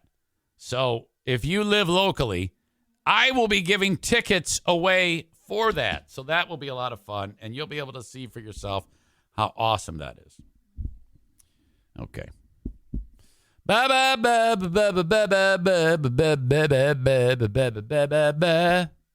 Okay, let's talk about in Michigan here. Third grader goes to school and it's like hat day at the school. And this kid's asshole mom and dad gave this kid a hat to wear. And it's one of these hats, you'll see it. Okay. This is whenever I see someone with these hats, I just avoid them. It's the come and take it First Amendment or Second Amendment hat. First Amendment. Second Amendment hat. With the rifle. And so a third grader is walking into school on hat day with the come and take it hat. Okay. That is troll by proxy. You're allowing your kid to walk into the school with the Second Amendment come and take it hat. Okay. Behind this has to be the biggest asshole parents Wait a minute. Did I say Second Amendment? I'm getting my amendments mixed up. It's a Second Amendment for the guns, First Amendment for free speech. The mom, they said, take the hat off. You can't wear the hat, you little asshole. And this is in an area, it's called Shiawassee County. It's kind of near Flint. And these asshole parents are like, well, that's infringing on your free speech. That's an infringement on your free. It's not. I don't know how many times I have to go through this. How many times do morons have to be told that if you wear your come and take it hat into a place that says you can't, that's breaking the dress code rules, that's not an infringement on your free speech. That's like walking into school with a shirt that says, I hate black people, or go fuck your mom, or something like that. That's what this is. And but this kid's asshole redneck parents think that this is appropriate, and they're suing. They're suing 3 employees at the Shiawassee County School District are named in a federal lawsuit claiming that they violated some asshole kid's First Amendment rights by telling her, little girl, she could not wear a hat displaying an AR-15 with the phrase, come and take it, on hat day. You know, all the other kids, one kid's got Pokemon, the other kid's got Minecraft, and this little bitch has come and take it. What the fuck? What is going on here? Now, as you know, I am pro Second Amendment, and I am pro First Amendment, all right? But I am not pro cocksucker, which is what this little asshole's mom and dad are. They're dicks. This is what you get in Michigan. Assholes like this who dress their kids up in shithead hats like this, okay? This is what I'm surrounded by in this state. Assholes. The mom and dad who encourage the kid to wear this on hat day are assholes. I don't care what you tell me. They are assholes, no matter what you say. And if you think that your kid is going to wear, then you're an asshole. Deal with it. I'm sorry, but that's a fact.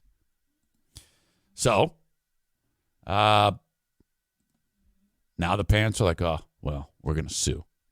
Durant Area School Superintendent Craig McCrum, with the most unfortunate last name of the day, Robert Kerr Elementary School Principal Amy Leffel, and Michael Papanek, the on-track coach at Robert Kerr Elementary School, are all named in a 10-page complaint filed Monday of last week in the U.S. District Court for the Eastern District of Michigan. It says, by restricting plaintiffs' clothing based on words and images that are non-threatening, this is from their attorney, non-disruptive and non-vulgar, defendants are violating plaintiffs' freedom of speech guaranteed by the First Amendment, according to the lawsuit. McCrum declined to comment on the lawsuit. It's an internal matter. According to the lawsuit, the plaintiff, a third-grade student at the time of the incident identified in the lawsuit as CS, which stands for cocksucker, wore a baseball-style hat to a school hat day event on February 17th. Students were encouraged to wear hats on that day. But what the school didn't know is that CS's parents are also assholes. The hat worn by the student was black and featured a white star. Well, you saw it. Yeah, I don't need to describe it to you again. It's a common slogan used by assholes who are showing support for the Second Amendment. The student understood the meaning of that slogan on the hat, supports the right to keep and bear arms. Yeah, I'm sure the kid has a real grasp of the Constitution. I'm sure she's all about it. And enjoys shooting sports, according to the complaint. Lie. She's never held a gun in her life. Her asshole dad and even bigger asshole mom, well, they're both assholes, made her wear that. That's what happened. The lawsuit also states that the student chose to wear that hat. That's a lie, I promise you. When the student wore that hat to school on hat day, it might be that she wore it on her own if she's been indoctrinated by her asshole parents. When the student wore that hat to school on hat day, Papanik called her father and asked if he would bring her a different hat to school. Hey, Dad, they don't want me to wear this hat. Can you bring me a different hat? She's probably like, can you bring me the rebel flag hat? Or, no, Dad, if that doesn't work, can you grab the fuck your feelings hat? Or, oh, wait a minute. You can also go with the Let's Go Brandon hat. Or maybe Calvin pissing on Ford. Dad said no. Can you maybe, Dad, get the one with that silhouette of Derek Chauvin kneeling on George Floyd? Can you grab that hat for me? Dad said no. Wear that hat. Leffel, the guy mentioned in the lawsuit, also called the student's father, according to the lawsuit, and left a voicemail stating that the student could not wear the hat at school. Now, I know what you're thinking. You're like, this is violation of freedom of speech, man. Violation. It's not. Be patient. I'm going to get to the key point of the story. There's rules in life. Follow them or don't. When the student returned home after school, she told her father that Papanek and Leffel made her take off the hat and put it in her locker. Dickhead emailed Leffel, who confirmed that the student was not permitted to wear the hat. Per the Durand area school's dress code, anything printed on clothing must not be offensive in any way. How is that offensive, Eric Zane? Because it is. The building principal staff has the right to decide what is offensive. You see, this is not a democracy. It's a school. And this is why schools are fucked. Part of one of several reasons. Asshole parents try to run the schools the way they think they should be run, but they're not educators. They're assholes, okay? The school has that built in. They can decide what's offensive and what's not. If you can't play by the rules, get the fuck out of the school, dumb shit. No one wants to teach your fucking hillbilly kid anyway. Go fuck yourself. That's what they should say. The building, principal, and staff have the right to decide what is offensive. It's written down right there. But some examples are words/slogans that advertise illegal substances, words/slogans that are racially or religiously offensive, violence themes, vulgar or sexual innuendo, etc. Now, that's all I would need to see to understand that I leave it up to the experts. If they decide what's good in their school, that's the way it is. So be it. If she wants to wear it around the house or wear it out in public, go for it. But if you're in the school, you're not wearing that hat, okay? And tell your dad and your mom they're assholes. Lawsuit states that the slogan included on the student's hat was not offensive. Well, that's up to interpretation, by the superintendent and the principal. It also claims the student's 14th Amendment right to due process was violated. It's a school, not a court. By not providing plaintiff with objective criteria for knowing what clothing is prohibited, defendants are denying plaintiff due process. Get the fuck out of here, you piece of shit. The student would like to wear the hat again on future days, but she is in fear of discipline or being singled out for corrective treatment by defendants if she does so, the lawsuit states. The relief sought in the lawsuit includes a declaration that the student can wear the hat and nominal fees in addition to the fees and costs associated with having an attorney on the case. So basically, they're just being a pain in the ass. The family that is suing doesn't want any compensatory damages. I'll give them credit for that. But even wasting any amount of time, well, it's hard enough as an educator to teach, to have to deal with your redneck bullshit, you fucking dick. Fuck you, fuck your hat. Eat shit and die. All right. We have the asshole of the day coming up. I also have some things that I want to talk about on the Patreon. Real wrestling heat. This is incredible. Thank you to Joey Williamson for sending this along. I tell you what, that if you really want to see an amazing wrestling match, have it where the fans get pissed off and headbutt the wrestlers. I have footage of this. You must see this. And I am finally going to get to the celestial excitement that a number of you sent me. I know Laura sent this, and I think Marcy might have sent this too. Oh, my God. It's a little bit of a letdown. Anytime I discuss celestial excitement with you guys, it's a letdown for you because it's not for me. A little bit it is. I thought that I could see a better image, but it's a discussion about black holes. And I know you're like, God, shut up. But I seriously love this shit. But we have to name the asshole of the day. Get your nominations in on the live stream, and we shall see. Before I leave, though, I've got a number of sponsors that I have to get to because I went long today and did not put them in appropriately. So I'm going to end with a bunch. So please bear with me. Kent, drop the E, add a U. Johnson, Carpet One, Floor and Home Discount Outlet in Granville, Michigan, Chicago Drive behind Little Caesars. You walk in there, mention my name. It's already cheaper than any place in the state. It's an additional 10%. That's all you need to know. And this isn't some shit that they cobble together. They buy the best-selling brands in large quantities. The manufacturers sell it for a lower price because they're doing that. Shipping costs are lower because they're sending so much of it. And then the savings are passed on to you, so it's already extra cheap. The best brands, vinyl plank, carpet, tile, you name it. It's all there at Johnson Carpet One, Floor and Home Discount Outlet. Big, ugly building, tan, small red sign behind Little Caesars, north side of Chicago Drive. A&E Heating and Cooling. Tu Madre es una puta. 616-516-8579. To get your AC tuned up, it's a $79 fee. They'll head in the house, look at the inner workings of all the portions of what makes your air conditioning work. I don't know if it's coil or condenser or what. I think inside it's the coil, and then outside it's the condenser, I think. Anyway, all that stuff's going to be clean. Sensors are going to be looked at, clean, make sure everything is in tip-top running shape. Test for efficiency level.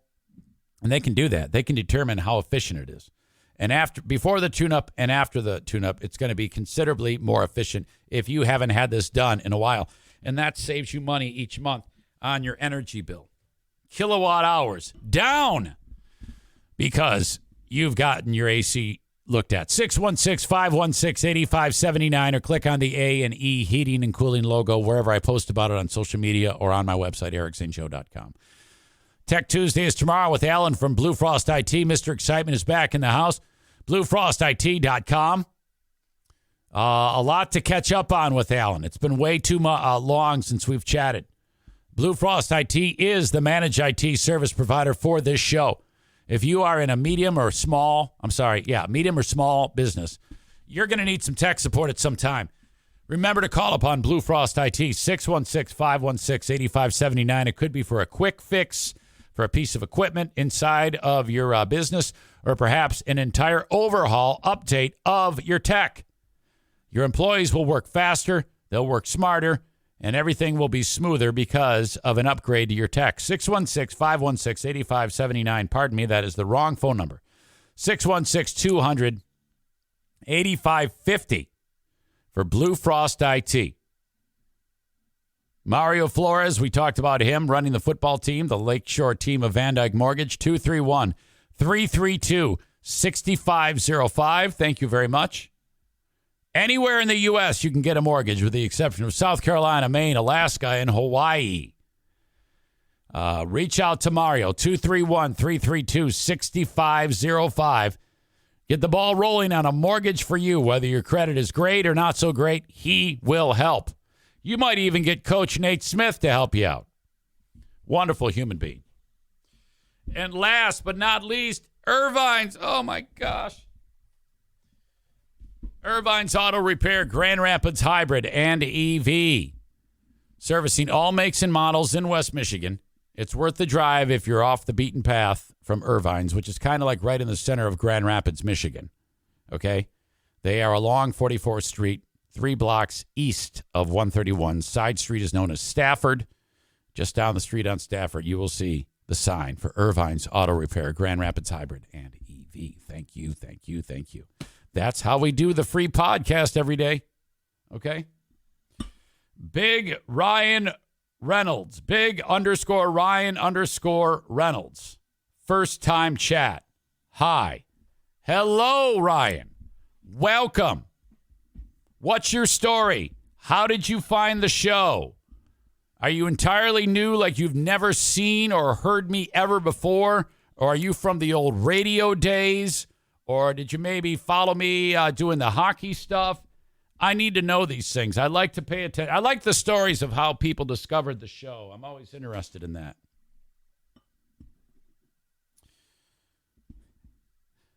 Let's see. A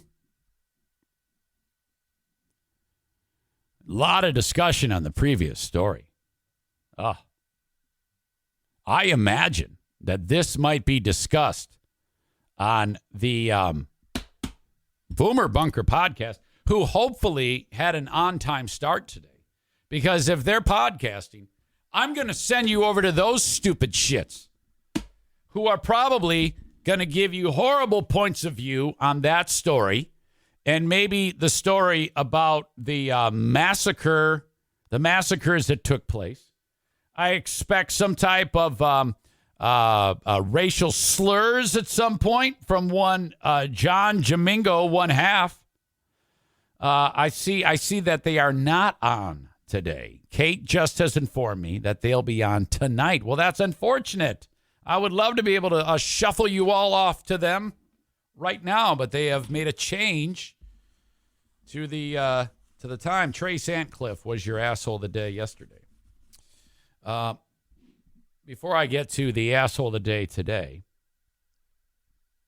I see an update from Rick Steinebach from TC Paintball. Update. Women's and kids leagues are both on Wednesdays. There has been a change. So if you've been looking forward to going to the women's league coming up on Thursday, they're now doing the ladies mixed in with the kids. So that is a change. Note that on your TC Paintball calendar. The asshole of the day brought to you by TC Paintball and JM Synthetics. Okay. Okay. Shit. Your suggestions. Now, any other day, I would give this to the mom and dad who made the third grader wear the come and take it hat. It's going to be the Buffalo terrorist who tried to kill all the black people in Buffalo. Holy shit. And you know what? I don't know shit about the other two mass shootings that happened as well, but they're no better. But that's kind of what we talked about today. So the Buffalo terrorist has to be your asshole of the day. Okay, so then remember that Boomer Bob and Gizmongo will be at 9 p.m. tonight if you want to check out the Boomer Bunker podcast. They do a great job, so thank you, boys. Okay, that's going to do it for me today, and I hope you enjoyed this podcast. It probably went over a little bit, but that's okay. No big deal. Love you so much. Thank you, folks. And I'll talk to you on Patreon, patreon.com/Eric Zane, to pay for vet bills. Oh, my God. What a dollar figure. Thanks again, folks. Talk to you down the road. Bye-bye.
Did you know 77% of women who wear bladder weakness products experience intimate skin irritation? As if having incontinence wasn't stressful enough. But Tena Intimate Pads have been gynecologist tested and do not cause skin irritation. Gentle on my intimate skin. I need to try Tena Intimate Pads. Visit TenaSample.com for your free sample. Kind to skin protects like Tena.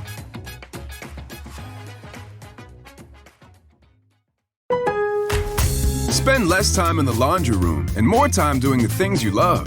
Introducing the Samsung Smart Top Load Laundry Pair, now available at Lowe's. The washer's large capacity means you can fit more in every load. Plus, its super speed setting washes a full load in only 28 minutes. Shop the smart washer that will streamline laundry day, backed by Lowe's Price Promise. Based on using super speed on a normal cycle with an 8-pound load, terms apply. See Lowe's.com/price promise for details. U.S. only.